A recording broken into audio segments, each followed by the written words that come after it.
The alien operating theater was blinding white and smelled of sterilized minerals.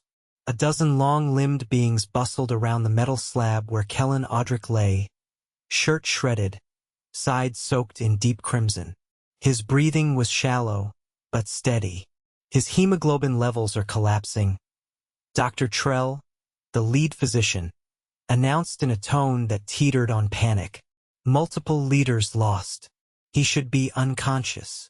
Kellan blinked up at the light above him.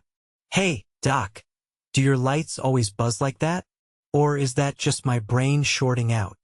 Trell turned to the others. Sedate him. He cannot remain lucid with this level of trauma. No, I'm good, Kellan mumbled, waving vaguely at the nearest nurse or whatever the tall, translucent-skinned being was. You guys got any juice? Like grape or orange? A second alien, shorter and with a face like wet glass, leaned in. Patient is exhibiting cognitive dissonance. Brain activity is irregular. Kellan coughed. It sent a jolt through his ribs and a fresh sheet of pain rippled under his skin. Yeah, well, I did just get shot by a plasma bolt the size of a baseball, so forgive me if I'm not at my best. Trell hissed through clenched teeth. Contain the bleeding. We are minutes from total system failure. An assistant pressed a shimmering wrap over the gaping hole in Kellan's side. He winced but didn't scream. Okay, that stinks. You guys ever hear of anesthesia? We cannot administer neurosuppressants with his current blood pressure, Trell snapped. He should not be talking. He should not be awake. Kellan looked up at him, face pale but oddly calm. Yeah, well, humans are full of surprises. The medical team worked in frantic coordination. Tubes snaked from Kellan's arms, pumping in synthetic plasma. A screen above his head showed a heart rate dancing just above the flat line. I'm not trying to be difficult, Kellan said, eyes fluttering. But if I die, can someone tell Hallie she was right about the socks thing? Who is Hallie? Asked the assistant. My wife. She told me not to take off my boots during the mission. Said I'd lose a toe. Guess she was aiming low. You are losing far more than a toe, Trell muttered. Kellan chuckled weakly. Yeah, well, maybe she'll settle for being mostly right. The team worked for hours. They sealed the wound partially with biofoam and inserted a synthetic organ patch. Kellan dipped in and out of consciousness, but every time he came to, he cracked a joke or asked about something irrelevant. At one point, the assistant leaned close and whispered he should be in a coma. Trell nodded grimly. Human biology is unpredictable. Resilient, but erratic. When Kellan finally slipped into unconsciousness, the room went silent except for the beeping of the monitors. The crisis was far from over, but the bleeding had stabilized. 3 days passed before Kellan opened his eyes again. He was in recovery now, lying under a translucent canopy that filtered ambient radiation. The bed was firm, too firm. His side ached like it had been stapled together with hot glue and regret. A nurse, thin and purple-skinned, floated in. You are awake. Kellan blinked.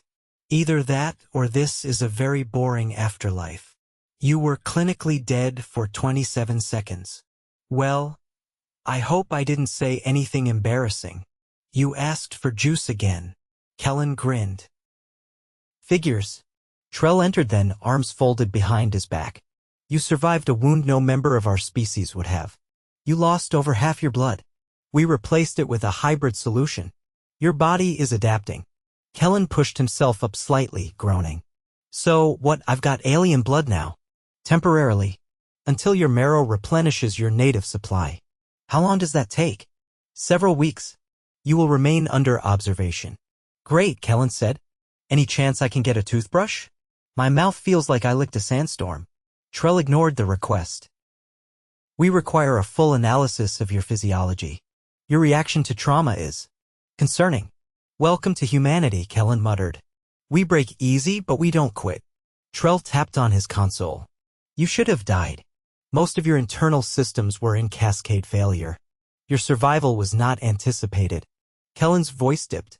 Yeah, well, I didn't want to disappoint my daughter. Trell paused. You never mentioned a child. Kellan smiled softly. Avery. She's 5. Last thing she said before I left Earth was, "Don't forget to come home." Guess I took that pretty seriously. Trell watched him for a moment. You are not fully healed. Attempting movement will cause setback. Noted, Kellan said, already shifting to sit upright. Do not, I'm just adjusting. Not planning a jog. Kellan gritted his teeth as pain flared in his side. The foam seal flexed but held. Your musculoskeletal injuries are still severe, the nurse warned. I'm aware. Trust me. I feel every inch of it. The next few days were a blur of scans, injections, and cautious steps.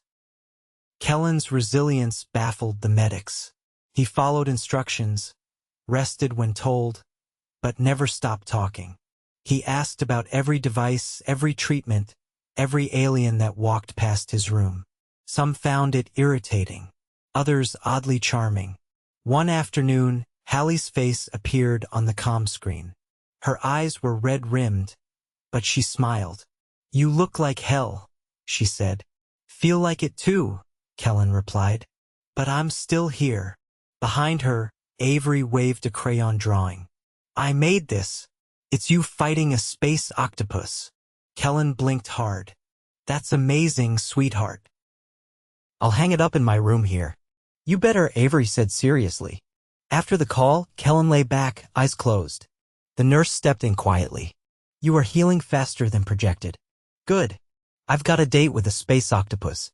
Over the next 2 weeks, Kellan progressed from bed to walker, then to slow laps around the medical wing. He didn't push past the pain, but he didn't shy from it either. Trell observed from a distance. Remarkable, he muttered. One evening while Kellan was sitting in the common room sipping broth, a junior medic approached. I saw your chart, she said. You were conscious for nearly an hour after the wound. Yeah. Bled like a stuck pig, too. Why didn't you panic? Kellan considered. Didn't see the point. Panic doesn't stop blood loss. Figured if I was gonna die, I'd rather go out talking than screaming. She blinked. That is unusual. Maybe. Or just human. The day Kellan was cleared to leave the med bay, he stood in front of the mirror and touched the scar on his side.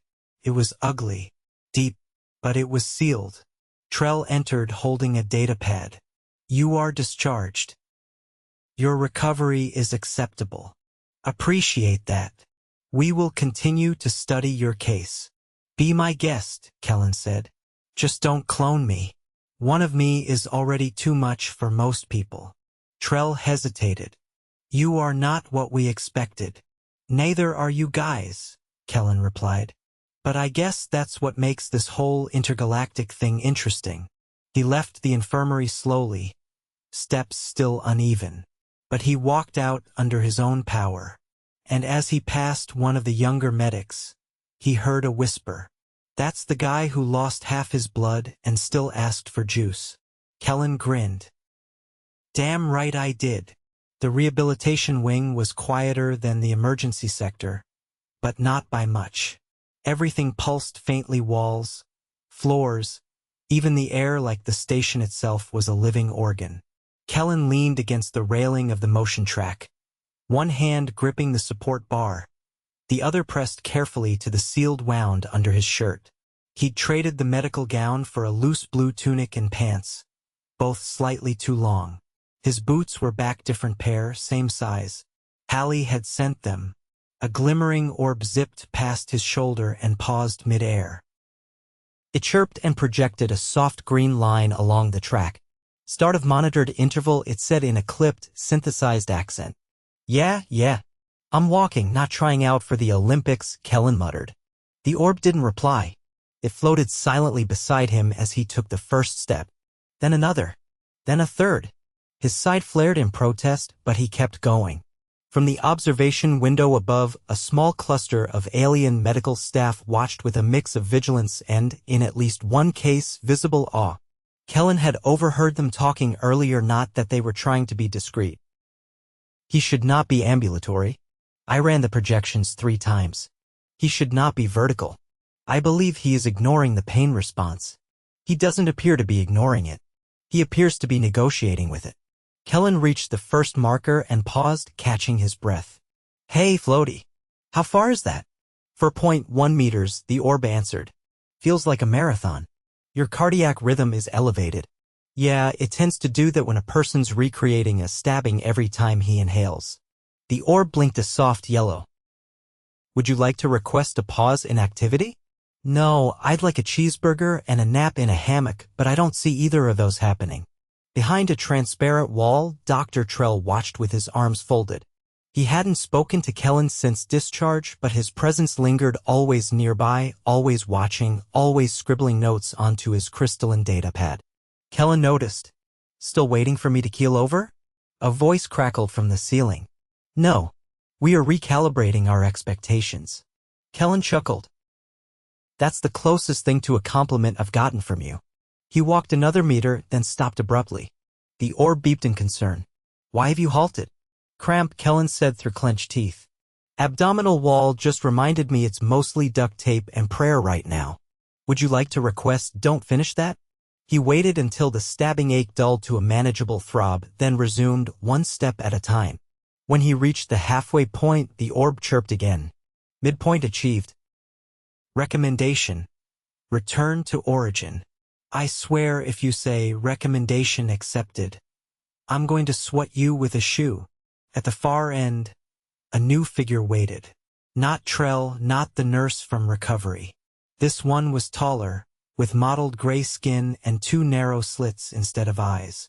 A sash of red wound around its upper limbs. You are the human who hemorrhaged extensively, it said. Yeah, that's me, Kellan replied. Running low on introductions, so I'm just going with hi. I'm the guy who almost bled out and made jokes about juice. I am Commander Yrix. I oversee biomechanical integration trials on this deck. Well, Commander, welcome to the walking track. It's not glamorous, but it builds character. Yrix cocked its head. You are undergoing physical therapy without neural suppression? Yeah. Apparently my liver didn't like your painkillers. Threw a tantrum. We're on a Cold War truce now. Yrix stepped beside him. You are aware this level of strain may tear the fusion site. Kind of hoping it doesn't. But if it does, I get a break from walking. Win-win. Your humor is difficult to categorize. Try not to overthink it. It's how we process stuff. Keeps the screaming inside. Yrix turned and began walking beside him, silently matching his pace. You're not gonna start asking about Earth anatomy, are you? No. I have reviewed your medical file. Your organs are disconcertingly redundant. Tell me about it.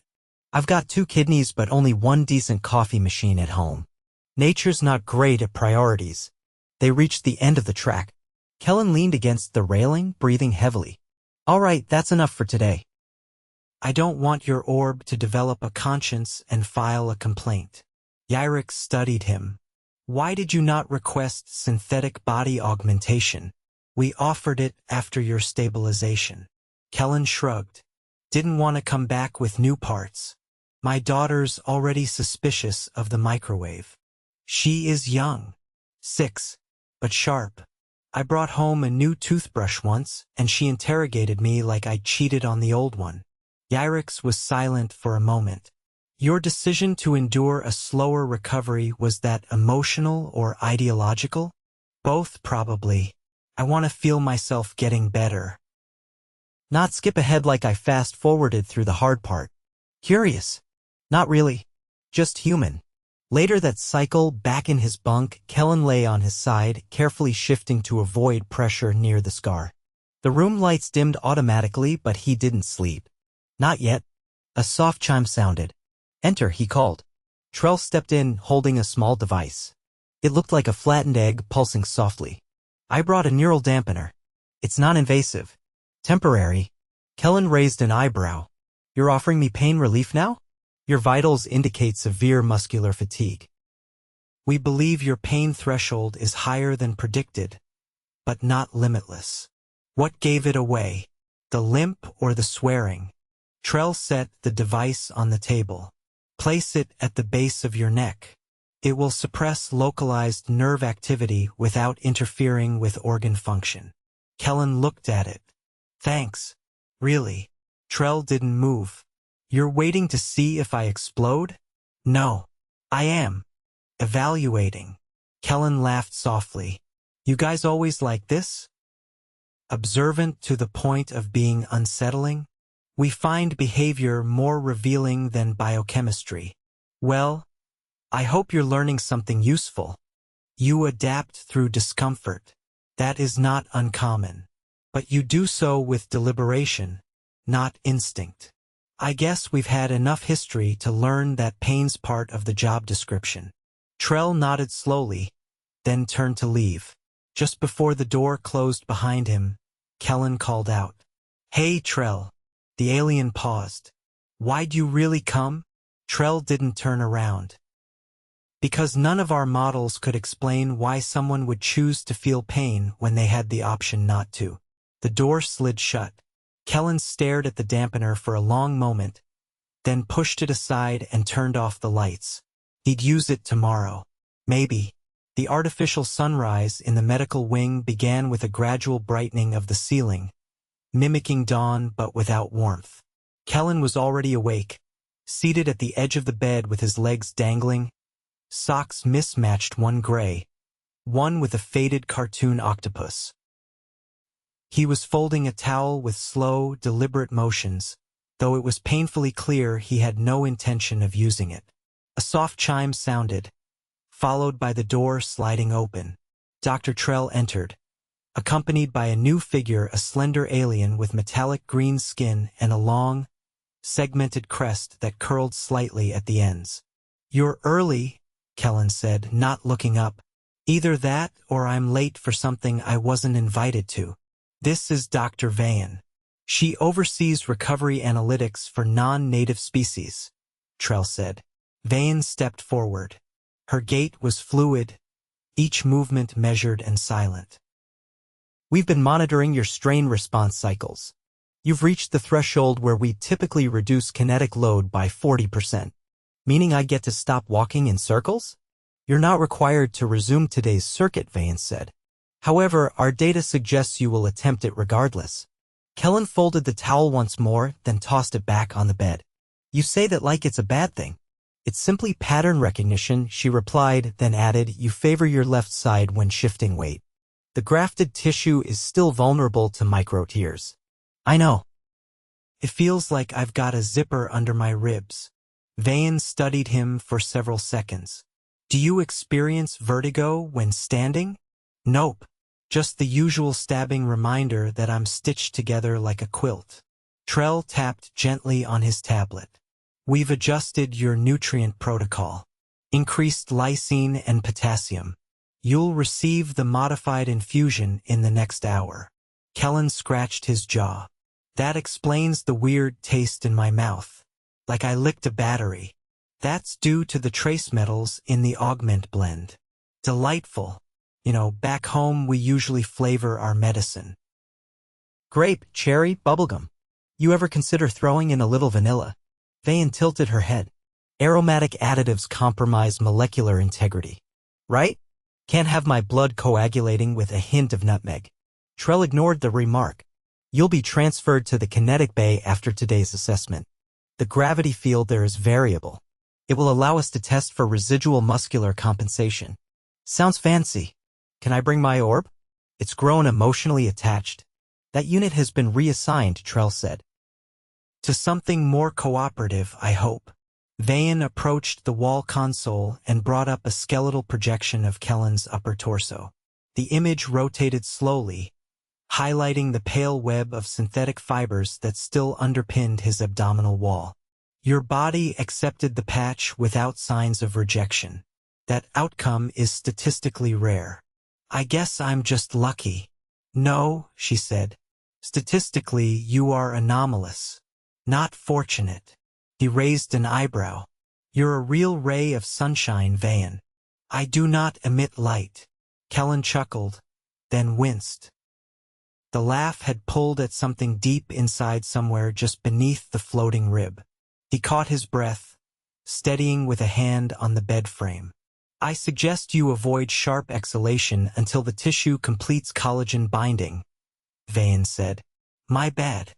I'll save the stand-up routine for later." Trell stepped forward and extended a thin, flat device. We require a cognitive endurance test. 15 minutes. You may remain seated. Kellan took it and frowned at the screen. Matching patterns. Shapes. This is a kindergarten app. It escalates in complexity, Trell replied. Good. I'd hate to peek at triangles. As he began tapping through the prompts, the two doctors retreated to the far end of the room, conversing softly in their native dialect clicks and subharmonics that Kellan couldn't parse but had grown used to ignoring. His focus shifted to the test. The shapes morphed, twisted, began rotating in multiple planes. He kept up, but sweat began to form along his hairline. After 10 minutes, the background behind the shapes began to pulse subtly, throwing off his visual center. He blinked, leaned back, then pushed through the last few screens. Done, he muttered, placing the device on the table. Vayan returned and picked it up. Response accuracy, 98%. Latency increased by 0.6 seconds after threshold 7. Translation? Your brain is compensating for systemic fatigue. Within tolerances. Kellan exhaled slowly. Glad to hear my brain's still playing ball. You may proceed to the kinetic bay when prepared. Trell and Vayan exited without further commentary, leaving the door open. Kellan sat for a minute, then carefully rose and made his way out, one hand on the wall. The corridor outside was busier now, filled mostly with aliens of various physiologies attending to tasks or conversing in low, humming tones. The kinetic bay was larger than he expected, more like a gymnasium than a lab. A softly glowing floor stretched in all directions. High above, a grid of emitters projected a field that subtly warped gravity. A technician with a narrow, vertical mouth stood waiting. Step onto the platform. Begin at baseline gravity. Kellan obeyed, stepping onto the illuminated tile. A soft hum vibrated through his soles. Begin walking, the technician instructed. The first steps were easy. The gravity was Earth standard. But after 10 paces, the floor shifted slightly. Not enough to throw him, but enough to make his knees work harder. Gravity increased by 0.2, the technician said. Kellan kept moving, breathing measured. You guys ever play the game where the floor is lava? I feel like this is the opposite. Clarify, the technician said. Never mind. Another 10 steps. The pressure increased again. His legs burned. His sides started to throb in pulses. 0.4 increase. He paused, bent slightly, then straightened. You may terminate the cycle at any point, the technician offered. Nope. Let's keep going. By the time he reached the far wall, sweat poured down his temples. The pain in his side was sharp now, but not unfamiliar. He turned and began the return trek. The technician observed silently. When Kellan finally stepped off the platform, he was trembling but upright. Cycle complete, the technician said. Performance exceeds all projections. Kellan wiped his forehead with his sleeve. Tell your projections they need to stop underestimating guys from Cleveland. You may rest now. Gladly. He returned to his room slower than before, but without help. As he settled onto the bed, a soft knock came at the frame. It was Vayan holding a narrow container. This is for you, she said. He opened it. Inside was a strip of soft cloth printed with a stylized version of the station's logo. It's a sash, she said. Awarded to patients who complete kinetic recovery without artificial suspension. He held it in his hands. You're giving me a merit badge? It is symbolic. You are the first non-native to receive one. Kellan laughed carefully. I'll hang it next to my daughter's drawing. Vayan nodded once. Your recovery is concluded. You are cleared for return to your vessel. He looked at her, stunned. I'm done. Medically, yes. You will receive a full report to deliver to your planetary care authority. Trell appeared in the doorway, silent for a moment before speaking. You survived what should have been fatal. Endured recovery we did not believe possible. You have reframed several of our assumptions. Kellan stood, slowly but without assistance. Thanks for fixing me. You did the fixing, Vayan said. We merely watched it happen. He offered a hand. Trell stared at it, then extended one of his own limbs awkwardly. They shook. Kellan walked out of the medical wing without fanfare. But every alien he passed paused just briefly to acknowledge him. A nod. A blink. a brief flicker of light from under their skin. He didn't say anything, just smiled to himself, clutching the sash in one hand and walking steady. No limp, no support, just a human leaving under his own power.